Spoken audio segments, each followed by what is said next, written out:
राजस्थान की राजधानी जयपुर से सामने आई ये घटना सिर्फ एक क्लब के अंदर हुई छेड़छाड़ और मारपीट का मामला नहीं रही, बल्कि ये उस सामाजिक हकीकत को उजागर करती है जहां आज भी मुस्लिम पहचान के साथ जी रहे लोगों को सार्वजनिक जगहों पर असुरक्षा और भेदभाव का सामना करना पड़ता है।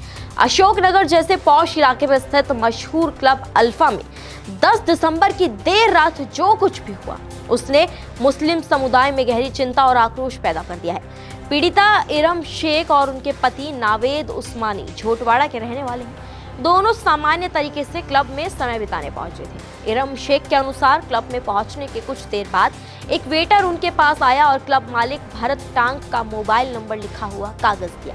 वेटर ने बताया कि मालिक इरम से प्राइवेट रूम में मिलना चाहते हैं। इरम ने इस प्रस्ताव को साफ शब्दों में ठुकरा दिया। यहीं से हालात बिगड़ने लगे।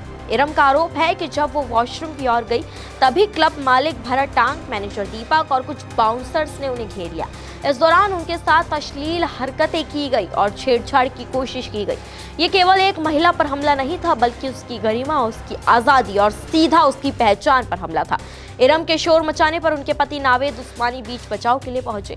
नावेद उस्मानी का विरोध करना हमलावरों को नागवार गुजरा। आरोप है कि क्लब मालिक, मैनेजर और बाउंसर्स ने मिलकर नावेद को सरियों से बेरहमी से पीटा।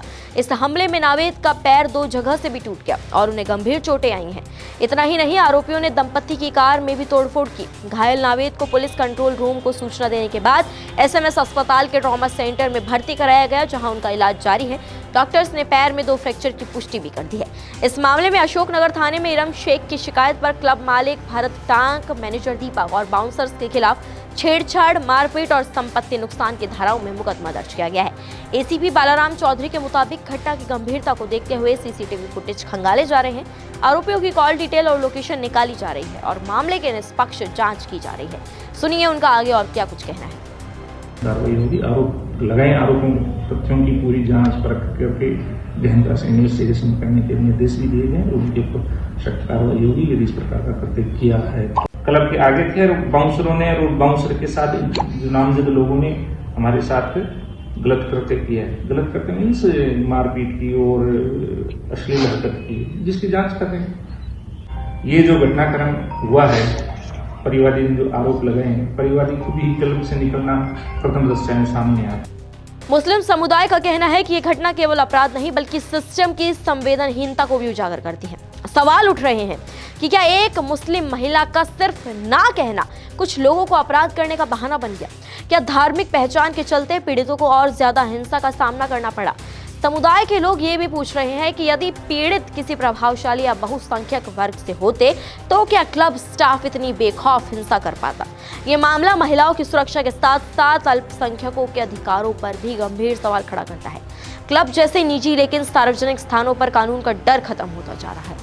बाउंसर्स की गुंडागर्दी, मालिकों का रसूख और पीड़ितों की पहचान, इन तीनों का घातक मेल इस घटना में साफ तौर पर दिखाई दिया है।